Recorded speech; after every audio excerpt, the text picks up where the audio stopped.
A'udzu billahi minasyaitonir rajim. Bismillahirrahmanirrahim. Bismillahi wa bihamdihi. Assalamualaikum warahmatullahi taala wabarakatuh. Alhamdulillah.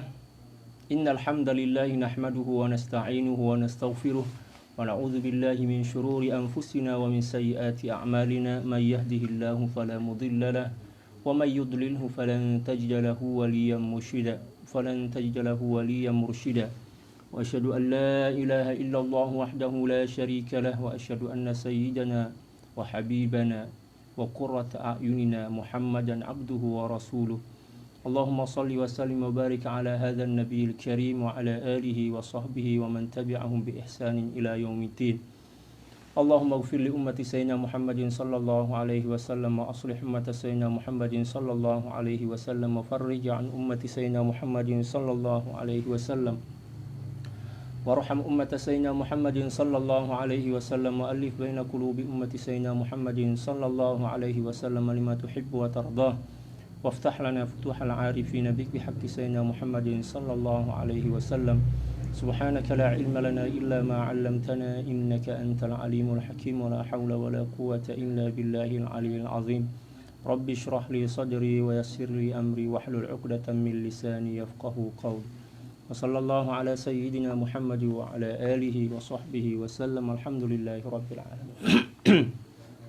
Alhamdulillah, kembali kita mentajdid, memperbaharui rasa syukur kita kepada Allah Subhanahu wa taala karena pada kesempatan ini Allah Subhanahu wa taala kembali mempertemukan kita, memperjumpakan kita dalam kajian kitab tasawuf daripada kitab yang bertajuk Mi'rajut Tasyawufi ila Haqa'iqit Tasawuf, karangan daripada Sayyidil Imam Al-Alimul Allamah Al-Arif Billah Sayyidi Ibnu Ajibah radhiyallahu ta'ala an wa nafa'ana Allahu bi'ulumihi wa ulumi syuyukhihi wa syuyukhina wa jami'i awliya'illahi salihin fid dharain Allahumma amin. Demikian juga salawat dan salam semoga senantiasa tercurah ke atas junjungan dan kekasih hati kita Nabi besar Muhammad sallallahu alaihi wasallam, demikian juga keluarga, baginda, para sahabat serta orang-orang yang senantiasa mengikuti jejak langkah beliau. Fa shalawatullahi wa salamuhu alaika sayyidi ya Rasulullah. Tuan-tuan dan puan-puan para jamaah, demikian juga para sahabat sekalian. Insyaallah pada malam ini kita akan meneruskan kajian kita pada muka surat 37. Para sahabat yang ingin mengikuti kitab ini sila download ke Google ya, Mi'rajut Tasyawufi ila Haqa'iqit Tasawuf PDF. Boleh tengoklah kat Google.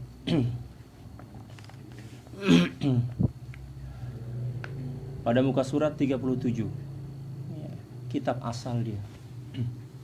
Qala radhiyallahu ta'ala anhu wa nafa'ana Allahu bi'ulumihi wa ulumi syuyukhihi wa syuyukhina wa jami'i awliya'illahi salihin fid dharain Allahumma amin ila an qal al-futuwah wa hiya al-itharu 'ala an-nafsi bima tuhib wal ihsanu ila al-khalqi bima yuhib walidhalika walidha qil lam takmul al-futuwatu illa li rasulillahi sallallahu alaihi wasallam haythu yaqulu fi mawdi'in la yadhkuru fihi ahadan illa nafsah ummati ummati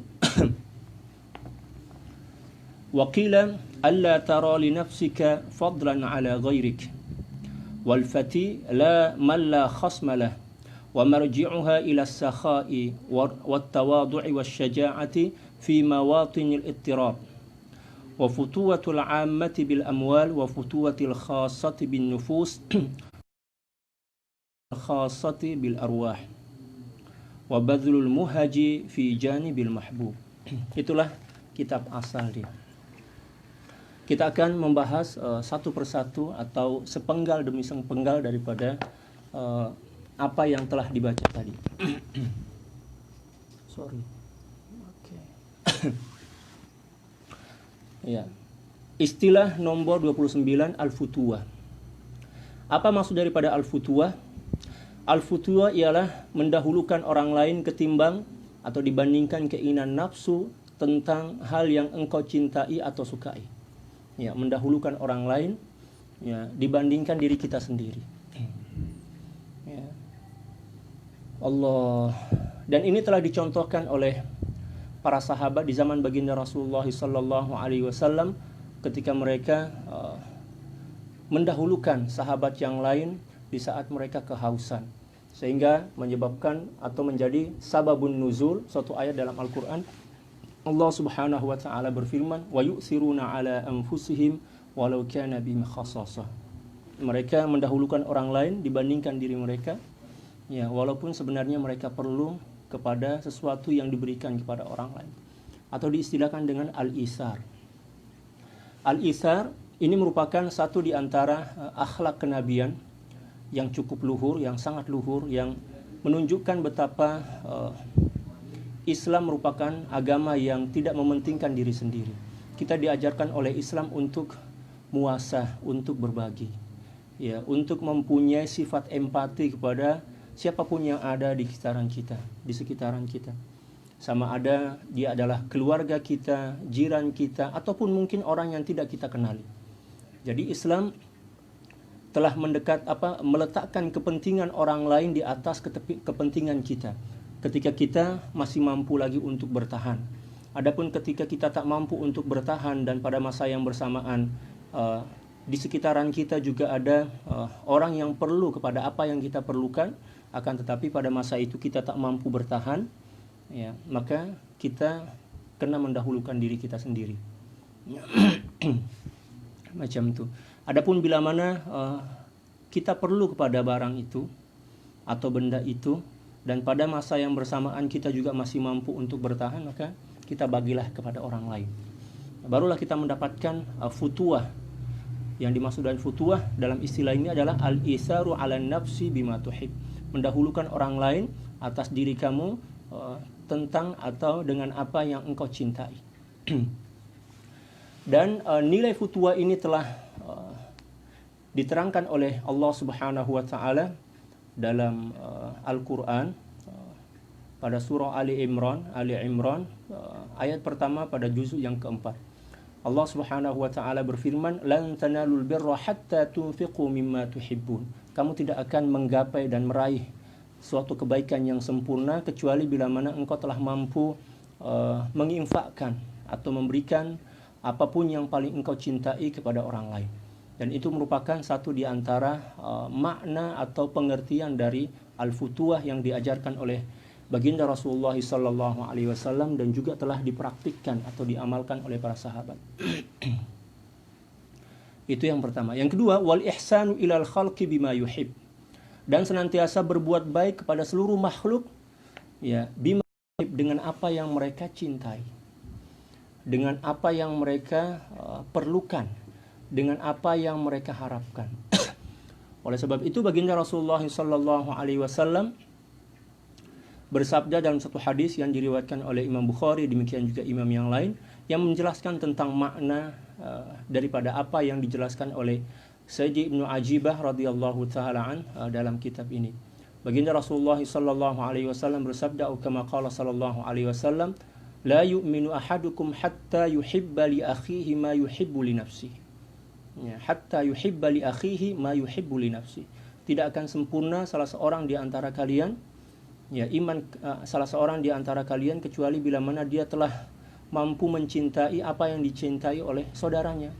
Bila mana kita menginginkan sesuatu, maka ya kita harus mendahulukan apa yang diinginkan oleh saudara kita sebagai bentuk al-isar atau futuwah, karena kita menganggap bahwa saudara kita itu adalah bagian dari diri kita.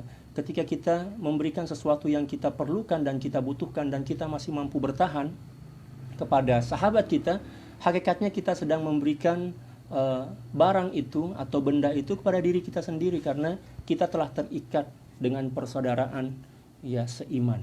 Innamal mu'minuna ikhwah, kata Allah Subhanahu wa taala dalam Al-Qur'an. Sesungguhnya seluruh orang-orang yang beriman atau semua orang-orang yang beriman itu telah terikat dengan tali persaudaraan atas dasar atau atas asas keimanan kepada Allah Subhanahu wa taala. Dan ternyata al-isar inilah yang merupakan satu di antara akhlak yang banyak menjadi asbab atau menjadi sebab orang di luar Islam tertarik dengan Islam, sehingga mereka masuk Islam. Ya. Adapun di akhir zaman ini untuk menjumpai atau mendapatkan seseorang yang mempunyai sifat futuwah itu memang sangat sukar lah. Ya, bukan tidak mungkin, tetapi memang mungkin 1 di antara 1000 orang. Tapi sifat ini masih tetap ada lagi, masih tetap diwarisi oleh manusia, tetapi jarang. Ya, tetapi jarang. Kalau zaman dahulu memang al-isar ini merupakan 1 di antara syiar ya para sahabat. Senantiasa mendahulukan orang lain di atas kepentingan mereka, selagi mereka mampu bertahan dengan keadaan yang sedang berlaku atau sedang terjadi pada saat itu. Mohon maaf kepada para saudara, saya campur-campur bahasa Melayu dan bahasa Indonesia. Walidha qil ya lam takmulil futuwatu illa li Rasulillah sallallahu alaihi wasallam haitsu yaqulu fi mawdi'in la yadhkuru fihi ahadun illa nafsah ummati ya, di sini ada satu kesalahan harokah ya, ada lebih huruf alif ya, sebenar la yadhkuru fihi ahadun illa nafsahu, itu yang betul. Ya.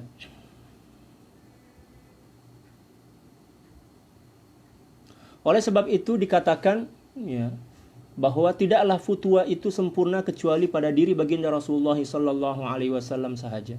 Ketika baginda Rasulullah sallallahu alaihi wasallam bersabda dalam hadis yang mana baginda Rasulullah sallallahu alaihi wasallam tidak menyebut ya diri baginda sendiri ya, yang mana baginda Rasulullah sallallahu alaihi wasallam menyebut dalam hadis itu baginda menyamakan diri sama dengan umat baginda, yaitu ummati. Ketika mana baginda Rasulullah sallallahu alaihi wasallam menyebut ummati di saat di akhir hayat beliau, dalam hadis ini baginda Rasulullah sallallahu alaihi wasallam ingin mengajarkan kepada kita bahwa kepentingan sesama itu di atas kepentingan individu, di atas kepentingan pribadi. Oleh karena itu, para ulama usulul fiqh ya, para ulama fiqh membuat satu kaidah dalam qawaidul fiqhiyah. Al-maslahatul 'ammatu muqaddamatun 'alal maslahatil khassah. Ya, kemaslahatan secara umum itu didahulukan. Ya, diutamakan dibandingkan kemaslahatan khassah. Ketika mana kemaslahatan atau kepentingan pribadi kita bersemuka atau berbenturan dengan kepentingan maslahah secara umum, maka kita kena mengalah. Kita kena mendahulukan kemaslahatan ya ammah, kemaslahatan umum. Sebab ini merupakan satu di antara contoh akhlak yang memang telah dicontohkan oleh baginda Rasulullah SAW, dan sebagai tanda bahwa di dalam diri seorang itu telah bersih dari sifat anania atau sifat ego yang banyak menjangkiti hati-hati manusia di akhir zaman ini. Kebanyakan manusia di akhir zaman ini banyak hidup di atas ego mereka masing-masing. Mereka mementingkan diri sendiri. Prinsip mereka adalah yang penting saya gembira, yang penting saya bahagia, yang penting saya kenyang, yang penting saya berduit. Orang lain itu urusan mereka masing-masing. Ya, nafsi-nafsi lah istilah kita. Dan prinsip nafsi-nafsi inilah yang menyebabkan keutuhan dan persatuan umat Islam menjadi bercerai-berai. Disebabkan karena masing-masing kita hidup di atas keegoan masing-masing, anania kita masing-masing. Dan sifat anania ini merupakan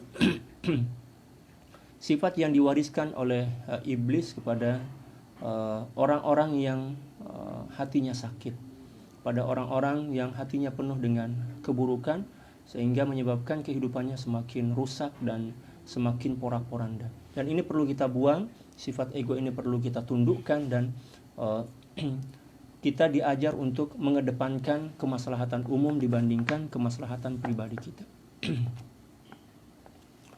Seterusnya kata beliau, kemudian dikatakan, tidaklah engkau melihat kemuliaan ya dirimu di atas kemuliaan orang lain. Ya. Baginda Rasulullah sallallahu alaihi wasallam, "Alla tara li nafsika fadlan ala ghairik." Di sini kurang tasjid ya. Ya. Alla tara li nafsika fadlan ala ghairik. Satu di antara pengertian al-futwa adalah ya, kamu tidak melihat ya, kemuliaan atau keistimewaan ya yang ada pada dirimu melebihi orang lain. Ya.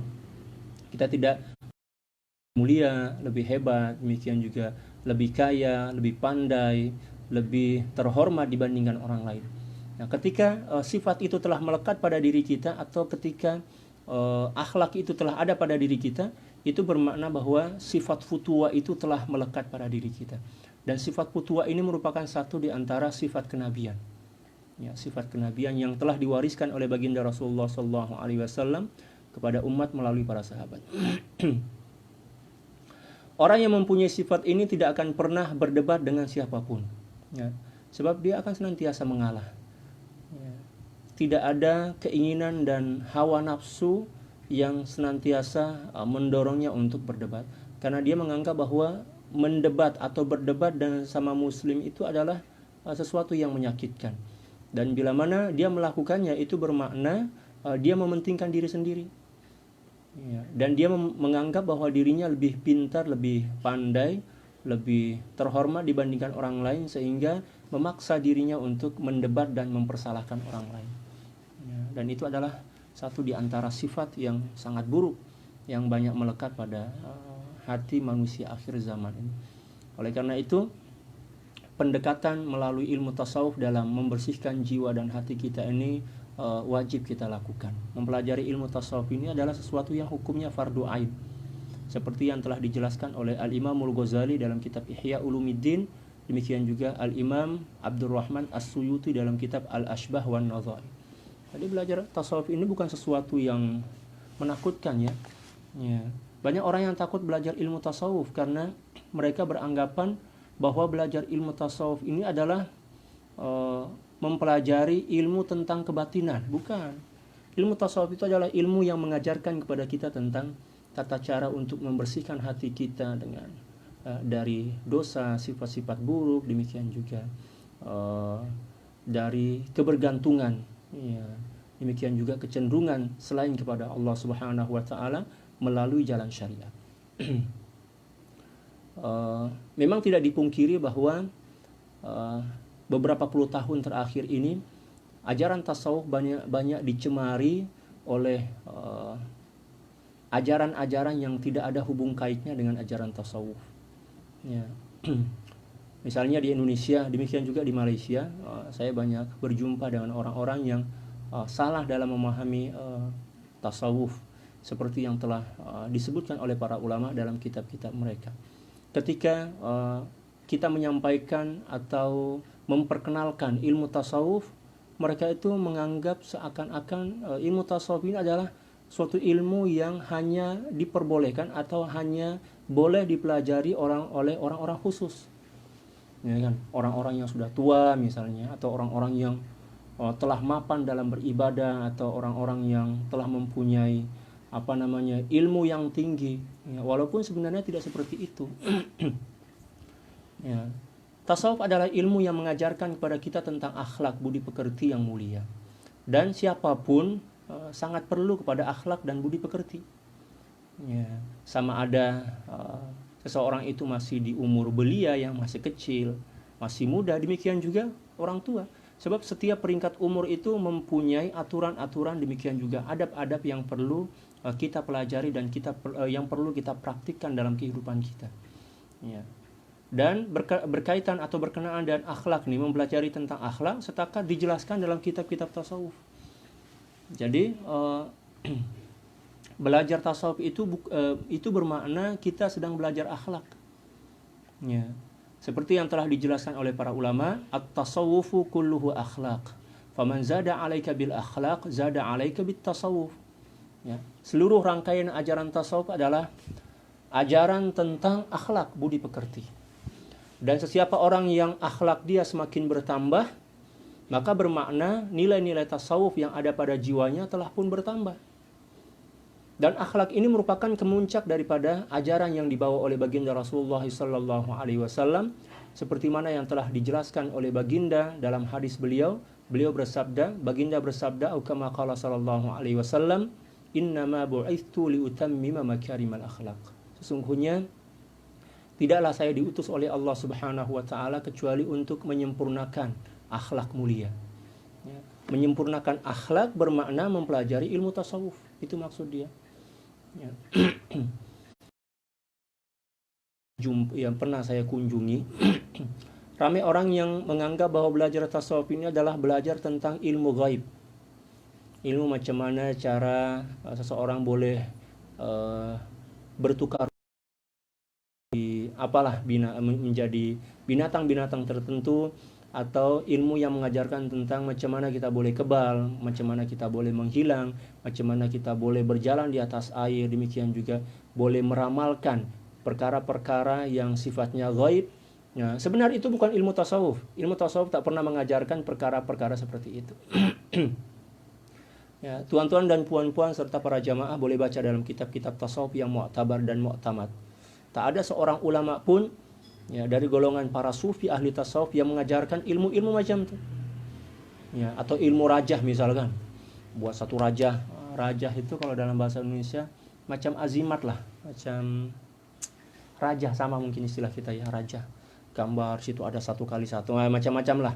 Yang dilipat, lepas itu diletak, dijadikan kalung dan diyakini sebagai benda yang boleh menyebabkan seorang itu kebal, ya, benda yang menyebabkan seorang itu berwibawa. Itu bukan ajaran tasawuf. Ajaran tasawuf adalah ajaran yang membimbing kita untuk membersihkan hati kita. Demikian juga ajaran yang membimbing kita untuk senantiasa tunduk dan patuh kepada syariat Allah Subhanahu wa taala, mendirikan sholat tepat waktunya, demikian juga menjaga adab-adab dalam melaksanakan sholat, demikian juga ibadah-ibadah yang lain. Kita diajarkan untuk ikhlas dalam beramal, demikian juga khusyuk dalam melakukan sholat, demikian juga yang lainnya. Itulah ajaran tasawuf yang benar. Tak pernah pun para ulama mengajarkan tasawuf ya, yang berhubung kait dengan mistik, tak ada. Tasawuf itu bukan mistik. Tasawuf itu adalah ilmu tentang penyucian hati, ilmu tentang pembetulan akhlak. Seterusnya kata beliau radhiyallahu taala an, yang bermaksud orang yang mempunyai sifat ini tidak akan pernah berdebat dengan siapapun. Dia tak ada selera, tak ada semangat untuk berdebat. Dia senantiasa mengalah dan menganggap bahwa orang itu lebih pandai. Ya, orang lain lebih pandai, lebih mulia, lebih benar dibandingkan dirinya. Walaupun mungkin dia betul, dia benar, tetapi dia merasa bahwa dirinya itu penuh dengan kekurangan. Sehingga mendahulukan orang lain dan tidak mempunyai selera untuk bersemuka dengan beradu hujjah atau berdebatlah. Orang yang suka berdebat itu sebagai bukti bahwa dalam hatinya penuh dengan sifat ego. Karena memang dalam berdebat selalunya kita yang ingin didengarkan dan kita yang ingin menang. Kita yang ingin menang, dan itu sebagai tanda bahwa tidak ada sifat futuwah dalam jiwa kita. Sifat ini bersumber dari sifat pemurah. Seseorang yang ingin mendapatkan atau sampai kepada sifat futuwah nih, satu di antara syarat dia, hati dia kena penuh dengan sifat pemurah. Ya, pemurah, sakha, as-sakha, pemurah kepada orang lain, kepada keluarga. Ya. Dan sifat pemurah ini adalah satu di antara sifat yang menjadi syarat seseorang ingin menjadi wali Allah Subhanahu wa taala. Kita kena buang sifat kedekut, ya, sifat kikir, sifat bakhil, sifat kedekut. Ya, kita kena buang, kita tukar dengan sifat pemurah. Sebab seseorang yang mempunyai sifat pemurah ini akan disayangi oleh siapapun. Coba kita tengok baginda Rasulullah SAW, sifat pemurah beliau luar biasa. Beliau bagi kepada siapapun, tak kiralah muslim ke, kafir ke, Yahudi ke, Nasrani, beliau bagi. Siapapun yang perlu kepada sesuatu dan beliau punya sesuatu itu, beliau terus bagi. Dan itu merupakan akhlak yang jarang kita jumpai di akhir zaman ini. Sebab kebanyakan di antara kita di akhir zaman ini lebih mementingkan diri sendiri. Janji kita kenyang, orang lain itu tak kisahlah. Dia orang ya tak ambil peduli lah. Dia orang kenyang ke lapar ke, kita tak nak tahu. Kita tak ambil berat lah kepada keadaan orang lain. Nah, sifat pemurah. Kita kena tanamkan sifat pemurah atau sifatus sakha dalam jiwa kita. Ya, kita bagilah bantuan kepada orang lain sebelum orang tersebut meminta bantuan kepada kita. Agar ketika mana kita nanti susah, Allah Subhanahu wa taala akan tolong kita sebelum kita meminta. Karena apa yang kita lakukan, maka seperti itu jugalah Allah Subhanahu wa taala akan memperlakukan kita. Ya kan? Dan itu telah menjadi kaedah dalam kehidupan kita. Baginda Rasulullah sallallahu alaihi wasallam bersabda dalam satu hadis, atau kama qala sallallahu alaihi wasallam, kama tadinu tudan. Seperti mana engkau berbuat kepada orang lain, maka balasan dia macam itu juga. Bila mana kita berbuat baik kepada orang lain, kita memberi kepada orang lain sebelum seseorang itu meminta kepada kita, maka suatu masa nanti ketika mana kita perlu bantuan, memerlukan sesuatu, Allah Subhanahu wa taala akan tolong kita sebelum kita memintanya kepada Allah Subhanahu wa taala. Demikian juga bila mana kita melakukan keburukan kepada orang lain, itu bermakna kita sedang mengundang, kita sedang meminta keburukan itu ditimpakan ke atas diri kita.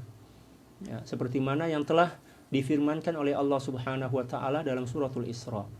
In ahsantum ahsantum li anfusikum wa in asatum falaha. Bila mana engkau berbuat baik kepada orang lain, maka hakikatnya engkau sedang berbuat baik ke atas diri kamu sendiri. Dan bila mana engkau berbuat jahat, buat tak elok kepada orang lain, itu bermakna engkau sedang melakukan keburukan ke atas dirimu sendiri. Jadi kaidah hidup itu macam itu. Ya, kalau dalam istilah bahasa Indonesia itu ada satu kaidah yang dipanggil dengan istilah aksi reaksi.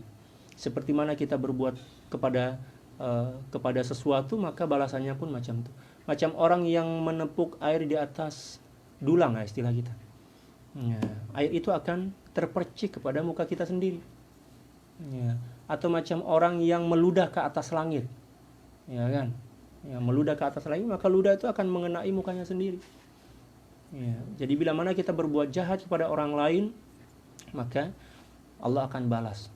Ya, dengan balas kejahatan tersebut dengan kejahatan sebagai pelajaran bagi kita, sebagai peringatan bagi kita agar kita tidak mengulangi perbuatan itu. Itu yang pertama. Yang kedua, rendah hati, sifat tawadu. Istilah dia tawadu lah. Ya, kalau dalam bahasa Melayu rendah diri, kalau dalam bahasa Indonesia rendah hati. Seseorang yang mempunyai sifat tawadu sebagai satu di antara syarat untuk boleh sampai kepada, ya, walaupun ilmu dan amal dia sedikit, maka dengan berkat wujudnya sifat tawadu dalam hati seseorang, maka Allah Subhanahu wa taala akan mengangkat derajatnya. Dalam satu hadis baginda Rasulullah sallallahu alaihi wasallam bersabda, atau kama qala sallallahu alaihi wasallam, tawadu. Siapa orang yang bersifat tawadu, rendah hati atau rendah diri, kalau dalam bahasa Melayu rendah diri, karena Allah Subhanahu wa taala walaupun ilmu dan amalnya sedikit, maka Allah Subhanahu wa taala akan mengangkat derajatnya. Ya, dan kita tengok, ya, sifat tawadu itu sangat nampak pada syakhsiyah baginda Rasulullah sallallahu alaihi wasallam. Beliau tak pernah mendakwa yang diri beliau itu lebih mulia dibandingkan orang lain, walaupun sebenarnya memang beliau adalah makhluk yang paling mulia, insan yang paling agung di sisi Allah Subhanahu wa taala. Tapi beliau tak pernah pun membanding-bandingkan diri beliau dengan orang lain. Tak pernah merasa diri beliau itu lebih hebat, ya, lebih mulia, lebih pandai, ya, dibandingkan orang lain. Malah beliau senantiasa letak diri beliau seolah-olahnya beliau adalah makhluk yang paling kerdil, makhluk yang paling biasa, macam itulah. Walaupun hakikatnya beliau adalah makhluk yang paling mulia, ya, insan yang paling agung di sisi Allah Subhanahu wa taala. Dan akhlak, ya, perlu kita contoh daripada baginda Rasulullah sallallahu alaihi wasallam. Kemuliaan demikian juga ilmu akan menggenang di dalam hati seseorang yang mempunyai sifat tawadu. Jadi ilmu itu macam air. Ilmu, keberkatan, demikian juga ilmu, keberkatan dan kemuliaan itu macam air. Dia akan menggenang di tempat yang rendah. Di tempat yang rendah. dia akan senantiasa menggenang di tempat yang rendah. Ya, ketika mana kita letak diri kita sebagai tempat yang rendah, yang merupakan simbol kepada sifat tawadhu, maka ilmu, keberkatan, demikian juga kemuliaan itu akan datang menggenangi dan melimpah ke dalam diri kita. Ya, walaupun dengan usaha yang tidak seberapa besar, janji hati kita penuh dengan sifat tawadhu. Ya, jangan pula ya sifat takabur yang kita pelihara. Ya, seperti mana yang telah dicontohkan oleh iblis alaihi laknatullah. Ya kan? Sombong, angkuh, bongkak, bangga, ya, merasa diri lebih hebat dibandingkan ya, Nabi Adam. Ya, ketika mana Allah Subhanahu wa taala perintah dia untuk bersujud sebagai bentuk penghormatan kepada Nabi Adam, dia tak nak. Wa idz kunna lil malaikati isjudu li Adam fasajadu illa iblis aba wastakbara wa kana minal kafirin. Dan ingatlah ketika mana kami berfirman memerintahkan seluruh malaikat dan juga iblis untuk bersujud kepada Nabi Adam sebagai bentuk penghormatan, bukan sebagai ungkapan ibadah kepada Nabi Adam. Ya, semua bersujud, semua malaikat bersujud kecuali seorang makhluk yang bernama ya iblis. Aba, dia tak nak. Apa yang menyebabkan dia tak nak? Sebab rasa bangga diri. Ya, wastakbara. Merasa bangga, merasa sombong. Dan sifat sombong dan bangga diri inilah yang menyebabkan dia menjadi makhluk pertama yang kafir kepada Allah Subhanahu wa taala. Aba wastakbara wa kana minal kafirin. Oleh sebab itu para ulama mengatakan sesiapa orang yang memelihara sifat takabur, maka dikhawatiri, ditakutkan atau dikhawatiri dia akan menjadi orang yang terkeluar daripada agama Islam, seperti mana yang telah berlaku pada diri iblis ya, laknatullahi alaih. Para sahabat sekalian, sifat tawadhu ini perlu kita semaikan dalam jiwa kita sebagai syarat kedua untuk mendapatkan futuwah. Yang pertama adalah sifat pemurah, yang kedua adalah sifat tawadhu atau rendah hati atau rendah diri dalam bahasa Melayu, dan yang ketiga adalah pemberani, asy-syaja'ah atau asy-syuja'ah, dalam keadaan terdesak ya, dalam mengambil keputusan besar ketika berhadapan atau bersemuka dengan masalah-masalah besar. Kita kena ada keberanian mengambil keputusan yang tentunya ya, berdasarkan kepada musyawarat dan mufakat. Ya.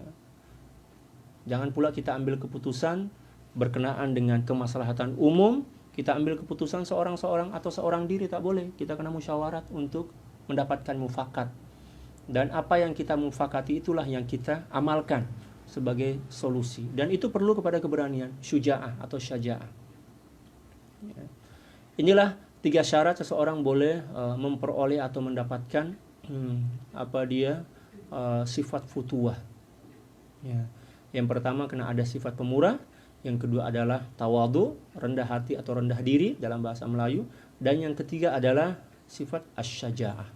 Bila mana 3 perkara ini telah melekat pada diri kita, maka ada peluang bagi kita untuk memperoleh dan mendapatkan al-futuwah ya, seperti mana yang telah dijelaskan tadi. Ya. Maka futuwah golongan orang awam adalah dengan harta ya, futuwah golongan awam adalah dengan harta, mendahulukan orang lain dibandingkan diri dia berkenaan dengan harta benda ya kan. Adapun ya futuwah golongan khas adalah dengan jiwa, mendahulukan jiwa orang lain dibandingkan diri dia sendiri. Ya. Allah, dan ini cukup berat. Setakat orang-orang khas saja yang boleh sampai pada tahap ini. Dan futuwah golongan khawasul khawas atau khasatul khasa ialah dengan ruh, mempertaruhkan nyawa demi kekasihnya. Apa yang dimaksud kekasih di sini adalah Allah Subhanahu wa taala atau baginda Rasulullah sallallahu alaihi wasallam, seperti mana yang telah berlaku ya di zaman baginda Rasulullah sallallahu alaihi wasallam ketika perang Uhud berlaku. Ya kan? Untuk ya melindungi baginda Rasulullah sallallahu alaihi wasallam. Walaupun sebenarnya baginda Rasulullah sallallahu alaihi wasallam tak perlu kepada sokongan makhluk. Tapi disebabkan karena rasa cinta dan futuwah para sahabat, dia orang mampu ya, dia orang sanggup ya, bersedia untuk letak diri mereka sebagai perisai untuk melindungi baginda Rasulullah sallallahu alaihi wasallam. Dan tidaklah para sahabat mampu melakukan hal sedemikian kecuali disebabkan karena adanya rasa cinta dalam hati mereka kepada baginda Rasulullah SAW, dan juga ada sifat futuah dalam diri mereka. Dan sifat futuah yang dicontohkan atau dipraktikkan oleh para sahabat inilah yang menjadi futuah atau berada pada kemuncak daripada sifat seorang telah dan nyawa dia demi baginda Rasulullah SAW, demikian juga demi Allah Subhanahu wa taala. Adapun kita ini masih berkira lagi, kalau saya bantu macam ni, tak ke saya nanti kekurangan makanan. Maknanya kita belum masuk lagi pada futuah itu. Futuah golongan awam pun kita tak sampai lagi, apatah lagi nak sampai kepada futuah golongan khassatul khassah. Tak ada sesuatu yang mustahil. Janji kita berusaha banyak-banyak berdoa kepada Allah Subhanahu wa taala agar Allah Subhanahu wa taala boleh membimbing kita untuk boleh sampai kepada futuah khassatil khassah seperti mana yang telah diterangkan tadi. Seterusnya istilah nombor 30, al-iradah. Apa maksud daripada al-iradah? Ya, dalam istilah tasawuf, kata Sayyidi Ibnu Ajibah radhiyallahu taala an, al-iradatu huwa qasdul wusuli ilal mahbubi mina'til mujahadah awit tahabbubu ilallahi bima yarda atau bima yurdillah, boleh juga. Ya. Wal khulusu fi nasihatil ummati wal unsu bil khalwah was sabru ala muqasatil ahwal wa manazilatil ahwal wal itharu li amrihi wal haya'u min nadharihi wa badlul majhudi fi mahbubihi wat ta'arrudu li kulli sababin liwasilu ilaih atau yusilu ilaih, boleh juga. Wa suhbatu man yadullu alaih wal qana'atu bil khumuli wa adamu sukunil qalbi ila syai'in dunal wusul wa hiya awwalu manzilatil qasidin, ya, wa bad'u tariqis salikin wal muridu man la iradata lah duna maulah. Allahu akbar. Wa hiya thalathu maratib. Iradatu tabarruki wal hurmati wa hiya liman dha'ufat himmatuhu aw kathurat ala'iquh. Wa iradatil wusuli ila al-hadrati wa hiya li ahli tajridi, ya, wa quwwatul azmi. Wa iradatul khilafah, ya, wa kamalul ma'rifati wa hiya liman zaharat najabatuhu wa kamulat ahliyatuhu wa sarraha lahu, ya, bil khilafati, ya, min syaikhin kamilin wa hatifin, ya, sadiqin. Aw surriha lahu bil khilafati min syaikhin kamilin wa hatifin sadiq. Kaidah atau istilah nombor 30, ya, al-iradah. Selalu kita dengar al-iradah, tarkul iradah, ya kan? Nah, kita tengoklah apa maksud sebenarnya daripada al-iradah dalam istilah tasawuf. Al-iradah ialah keinginan untuk sampai berjumpa dengan kekasih melalui jalan mujahadah, bersusah payah ataupun bermanja-manja kepada Allah Subhanahu wa taala dengan sesuatu yang diredainya. Nah, itu yang adalah, ya, keinginan yang kuat dalam jiwa untuk sampai dan berjumpa kepada kekasih melalui jalan mujahadah, bukan melalui jalan angan-angan. Oh, nak menjadi wali tapi tak beramal. Oh, nak menjadi kekasih Allah Subhanahu wa taala tapi tak bermujahadah, tak bersusah payah melakukan ibadah. Tak boleh sampai. Ya, sebab nak sampai kepada suatu kemuliaan kita kena ada usaha. Ya, ada usaha, ada doa, demikian juga ada tawakal kepada Allah Subhanahu wa taala. Fa idza azamta fatawakkal 'ala Allah. Macam tu. Jadi iradah itu adalah keinginan yang kuat, yang teguh, yang kukuh, ya, ingin sampai dan berjumpa dengan kekasih, ataupun bermanja-manja kepada Allah Subhanahu wa taala dengan sesuatu yang diredainya. Kita bermanja-manja, kita salat itu kita sedang bermanja-manja lah, ya, sedang bermanja kepada Allah Subhanahu wa taala, agar Allah Subhanahu wa taala mendekatkan kita, menghampirkan kita ke hadrahnya. Ya. Demikian juga ikhlas dalam memberi nasihat kepada umat dan merasa rindu dengan khalwah, ya, mengasingkan diri atau menyendiri bersama Allah Subhanahu wa taala. Itu tanda-tanda yang seorang itu mempunyai iradah dalam jiwa mereka. Ya, seorang itu mempunyai iradah dalam jiwa dia. Ikhlas dalam memberi nasihat. Ya, tentunya yang dimaksud nasihat di sini adalah nasihat yang baik dan sesuai dengan adab-adab dalam memberikan nasihat. Kita kena bagi nasihat kepada seorang mengikut kadar kemampuan dia. Jangan dan kita bagi nasihat secara sembunyi-sembunyi lah. Jangan pula kita bagi nasihat kepada seseorang yang sedang melakukan kesilapan di hadapan orang ramai, apatah lagi menggunakan bahasa yang dengan suara yang nyaring, dengan cara menunjuk-nunjuk seseorang itu dan mempersalahkan seseorang itu. Maka itu tidak akan mengubah sesuatu yang buruk menjadi baik, malah terkadang-kadang akan semakin merunyamkan atau semakin merosakkan suasana, sehingga seorang yang pada mulanya melakukan disebabkan karena kita bagi nasihat dengan cara dan keadaan yang tak sesuai, rosak, bertambah jahat, semakin melampau dalam melakukan keburukan. Na'udzubillah tsumma na'udzubillah min dzalik. Oleh sebab itu ada kaifiat, ada cara dia, ada kaedah dia yang perlu kita fahami sebelum kita bagi nasihat kepada seorang. Dan sebelum kita bagi nasihat kepada orang lain, kita kena bagi nasihat kepada diri kita sendiri dulu lah kan. Ya, kita memulakan pada diri kita sendiri, kepada keluarga, lepas itu barulah kepada orang lain. Ya, ibda binafsik summa biman ta'ul, kata baginda Rasulullah SAW. Mulakan untuk dirimu sendiri, ya, demikian juga kepada orang-orang yang menjadi kewajibanmu untuk yang menjadi tanggung jawabmu, sama ada keluarga, ya, anak, istri, demikian juga sahabat-sahabat, jiran-jiran kita, barulah kepada orang lain. Itu susunan dia, peringkat-peringkat dia macam itu. Seterusnya beliau merasa rindu dengan khalwah, ya, senantiasa rindu dengan khalwah, ya, senantiasa ingin menyendiri bersama Allah Subhanahu wa taala. Ya, menyendiri atau khalwah bersama Allah Subhanahu wa taala, pada peringkat pertama dia kena uzlah, mengasingkan diri. Ya, bersendirian lah istilah kita, mengasingkan diri untuk berkhalwah bersama Allah Subhanahu wa taala. Ya, bersunyi-sunyi lah dalam bahasa Melayu, bersunyi-sunyi, ya, bersama Allah, atau dalam istilah bahasa Melayu yang lainnya adalah melakukan suluk. Istilah dalam bahasa Melayu suluk, khalwah itu suluk.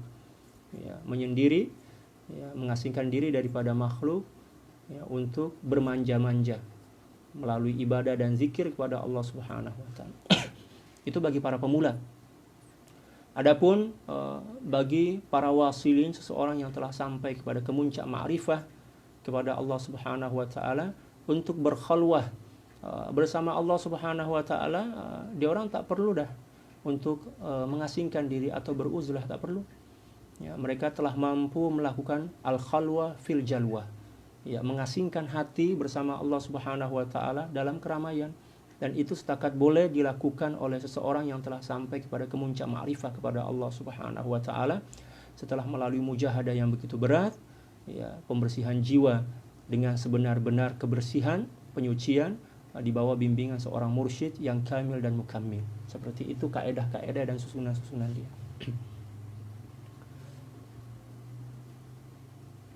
Bersabar dalam menghadapi ujian kehidupan, senantiasa bersabar. Dan bersabar ini merupakan sifat yang paling minimum dalam menghadapi musibah. Jangan pula kita mendakwa yang diri kita ini telah hebat, telah sempurna, ketika mana kita telah mampu bersabar dalam menghadapi musibah. Belum lagi, sabar itu adalah sifat minimum, sifat yang paling rendah yang kena ada pada diri kita ketika mana kita bersemuka dengan musibah dan cobaan atau cabaran lah. Kalau kita dah tak mempunyai sifat sabar nih, maknanya kita akan lari kepada sifat, ya, tai'as, ya, putus asa. Merupakan sifat di luar orang-orang Islam lah, ya, sifat orang kafir. Allah Subhanahu wa taala berfirman dalam surat Yusuf 13, "Wala tai'asu mir rahillah innahu la yai'asu mir rahillahi illal qaumul kafirun." Ya, jangan berputus asa. Ya, jadi sifat sabar itu merupakan sifat paling minimum yang kena ada dalam jiwa seorang mukmin ketika musibah. Ya. Dan ketika mana seorang telah mampu bersabar, itu bukan bermakna dia telah sempurna dalam bermakrifah kepada Allah, ya, dalam ketauhidan kepada Allah Subhanahu wa taala. Seseorang itu telah dikira sebagai seorang yang telah sempurna dalam bermakrifah kepada Allah Subhanahu wa taala ketika mana dia telah mampu bersyukur, ya, saat menghadapi musibah. Nah, bersyukur kan. Ada musibah, alhamdulillah. Oh, itu ya bukan orang-orang calang-calang orang tuh. Ya, para tuh, kalau kita ini bersabar pun tak lepas lagi kan. Ya, adapun para aulia, dia orang bersyukur. Menghadapi musibah itu bersyukur. Sebab dia orang faham bahwa di sebalik musibah itu ada rahmat, ada kasih sayang, ya, ada keberkatan, ada penghapusan dosa. Kan? Ya, dan juga ada cinta Allah Subhanahu wa taala seperti mana yang telah disabdakan oleh baginda Rasulullah sallallahu alaihi wasallam dalam suatu hadis. Ya, baginda Rasulullah sallallahu alaihi wasallam bersabda, "Innallaha idza ahabba aqwaman ibtalahu." Sesungguhnya Allah Subhanahu wa taala bila mana mencintai, ya, segolongan kaum, satu di antara tanda dan bukti cinta itu adalah dengan mencabar mereka, ya, bagi musibah ke atas mereka. Dan musibah ini sebenarnya merupakan sesuatu yang menjadi barometer atau pengukur kualiti dan tingkat keimanan kita. Semakin meningkat nilai-nilai keimanan kita, maka tanda dia adalah semakin bertambah dan meningkatnya cabaran dan ujian dalam hidup. Dalam suratul Ankabut, Allah Subhanahu wa taala berfirman dengan jelas, ya, ahasiban nasu ayyutraku ayyaqulu amanna wa hum la yuftanu. Ayat ini menjelaskan kepada kita bahwa seseorang mendapatkan ujian dan cobaan mengikut kadar keimanan mereka. Bila mana keimanan mereka masih lagi pada paras yang paling rendah, maka cabaran dia biasa saja. Tapi bila mana seseorang keimanan dia semakin meningkat, dah hampir kepada kesempurnaan, maka cabaran hidup dia semakin berat lah. Semakin berat. Ya, semakin berat dan semakin dia menekan, semakin banyak. Seperti yang telah disabdakan oleh baginda Rasulullah sallallahu alaihi wasallam, "Inna asyaddan nasi bala'an al-anbiya'u tsummal amsalu fal amsal." Atau kama qala sallallahu alaihi wasallam. Sesungguhnya manusia yang paling berat cabaran dan ujian hidupnya adalah para nabi. Setelah itu barulah, ya, fal amsalu fal amsal, tsummal amsalu fal amsal. Ya, golongan yang berada di bawah golongan para nabi, yaitu para aulia. Lepas itu di bawah para aulia, para ulama lah. Di bawah para ulama, ya, para, ya, orang-orang awam macam kita ini. Ya, mengikut kadar keimanan seseorang, maka kadar ujian dan cobaan juga seperti itu. Jadi jangan risau.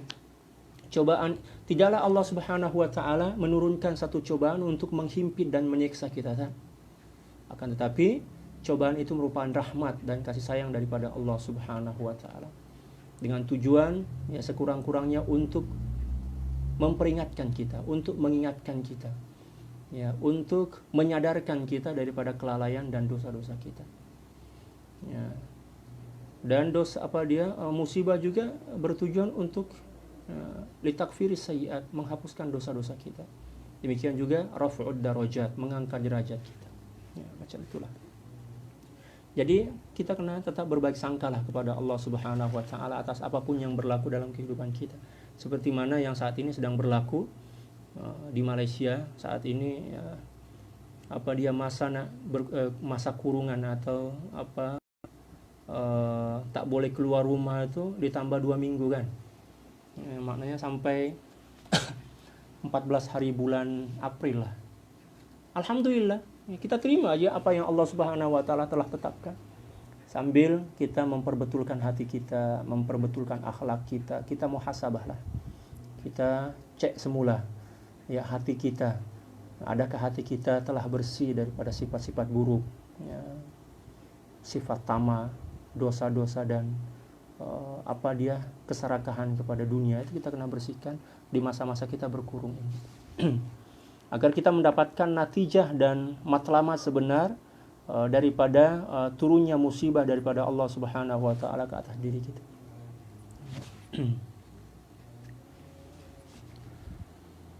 Allahu akbar.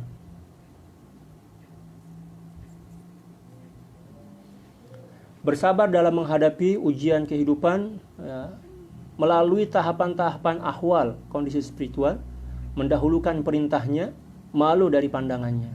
Mendahulukan perintah Allah dibandingkan perintah makhluk. Demikian juga malu, ya, kepada pandangan Allah Subhanahu wa taala yang senantiasa melihat kita, yang senantiasa mengawasi kita. Tak satu saat pun yang berlalu dalam kehidupan kita kecuali dalam pengawasan Allah Subhanahu wa taala. Setiap langkah kita, setiap, ya, helaan nafas yang keluar masuk daripada hidung dan rongga kita, setiap denyut, ya, jantung kita, ya, semuanya di bawah pengawasan Allah. Dan Allah Subhanahu wa taala mencatatlah seluruh apa yang berlaku dalam kehidupan, ya, kemana langkah kaki, lihat apa yang kita dengar, semuanya dicatat oleh Allah Subhanahu wa taala melalui para malaikat Raqib dan Atid. Dan di akhirat nanti kita akan pertanggungjawabkan. Seluruh nafas dan masa hidup kita ini akan dibentangkan oleh Allah Subhanahu wa taala macam tali lah. Macam tali. Dan setiap nafas yang keluar masuk dalam hidung kita ini akan kita pertanggungjawabkan di hadapan Allah Subhanahu wa taala.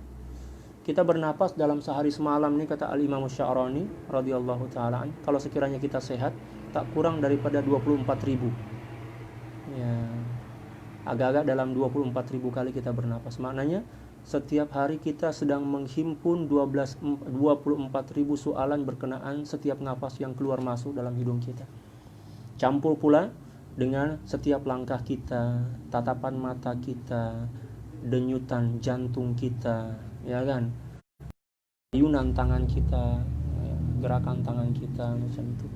Apa yang kita dengar, Allah, detak jantung kita, banyak sangatlah soalan yang kita kena jawab di hadapan Allah Subhanahu wa taala. Oleh sebab itu baginda Rasulullah sallallahu alaihi wasallam mengajar senantiasa bermuhasabah. Hasibu anfusakum qabla an tuhasabu alaikum, hasibu anfusakum qabla an tuhasaba alaikum. Hisablah diri kalian sebelum Allah Subhanahu wa taala menghisab kalian di akhirat nanti. Dan hisab Allah Subhanahu wa taala cukup terperinci. Tak ada satupun helaan nafas yang dibiar oleh Allah Subhanahu wa taala berlalu macam itu, akan di ya, wa kana Allahu ala kulli syai'in hasiba, kata Allah Subhanahu wa taala dalam Al-Qur'an. Allah Subhanahu wa taala akan menghisab setiap perbuatan manusia dengan hisab yang terperinci. Ya. Allahu akbar. Beliau, ya, al-irada itu menyebabkan seseorang mampu berkorban demi cintanya. Berkorban apapun demi cinta, demi mendapatkan cinta Allah Subhanahu wa taala. Demikian juga bersedia melalui jalan yang menjadi sebab Allah taala. Dan jalan menuju kepada Allah Subhanahu wa taala penuh dengan onak dan durilah. Al-Imam Al-Ghazali radhiyallahu taala dalam kitab Minhajul Abidin telah menyusun ala'iq, ya, atau perangkap-perangkap, tanjakan-tanjakan yang kita kena lalui untuk mendapatkan cinta Allah Subhanahu wa taala, untuk mendapatkan ma'rifah kepada Allah Subhanahu wa taala. Setiap manusia kena melalui tanjakan-tanjakan dan rintangan-rintangan itu. Man fas'al bihi khabira. Nak mengenali Allah Subhanahu wa taala yang Maha Kasih Sayang, kena bertanyalah kepada seseorang yang pakar. Yang dimaksud dengan khabir di sini adalah, ya, para mursyid, ya, guru mursyid atau al-murabbi. Demikian juga kata beliau, bersahabat kepada seorang yang menunjukkannya kepada Allah Subhanahu wa taala. Ya, bersahabat kepada seorang mursyid. Ya, kita kan ada mursyid, tak ada mursyid tak boleh. Nah, mohon maaf ada masalah, ya, lain tadi tak seberapa oke. Jadi kita kan ada mursyid. Kena ada mursyid yang membimbing kita, memandu kita. Imam Ghazali, Al-Imam Al-Ghazali radhiyallahu taala, demikian juga Al-Imam Sya'rani, Al-Imam Suyuti, Al-Imam Izzuddin bin Abdissalam, demikian juga imam-imam besar yang lainnya, walaupun dia orang telah sampai kepada kemuncak keilmuan, akan tetapi berkenaan dengan kerohanian ini dia orang pun cari guru lah. Sayyidi Ibnu Athaillah Sekandari radhiyallahu taala an yang belajar kepada Sayyidi Abul Abbas Al-Mursi, ya, walaupun mohon maaf lain tak seberapa oke. Ya. Kita tengok Al-Imamul Ghazali, demikian juga imam-imam yang lain, Sayyidi Ibnu Athaillah Sekandari, walaupun mereka telah sampai kepada kemuncak keilmuan, akan tetapi dia orang, ya, mereka masih lagi perlu kepada mursyid. Apatah lagi kita, ya, yang sangat jauh daripada ilmu. Allahu Akbar. Kena cari guru juga.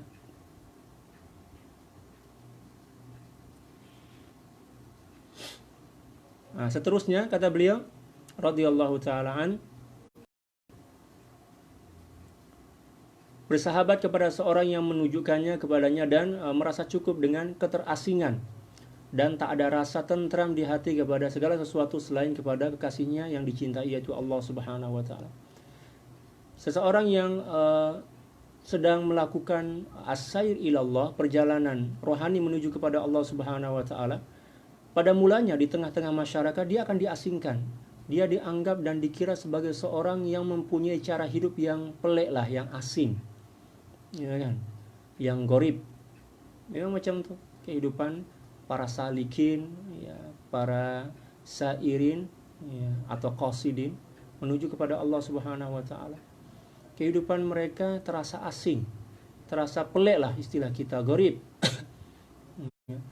Karena pada saat ini manusia telah terbiasa perbuatan atau kebiasaan-kebiasaan yang tak elok. Ketika mana seseorang nampak ada seorang yang melakukan suatu kebaikan yang tak sama dan tak sesuai dengan kebiasaan-kebiasaan mereka, mereka nampak ini macam, ya, ini nampak lain macam lah, macam itu kan, agak aneh lah macam itu, sehingga diasingkan. Orang-orang seperti itu diasingkan dari masyarakat, dan itu adalah sunnatullah, dan merupakan satu di antara tanda yang kita ini telah memulakan perjalanan kerohanian, ketika mana Allah Subhanahu wa taala mengasingkan kita daripada kehidupan manusia pada umumnya, ya kan? Kita pun merasa asing, kita merasa tak seberapa seronok hidup bersama orang-orang seperti itu. Kita teringin sangat menjauhkan diri, mengasingkan diri untuk melakukan pembetulan dan perbaikan kepada diri kita. Itu sebagai tanda yang Allah Subhanahu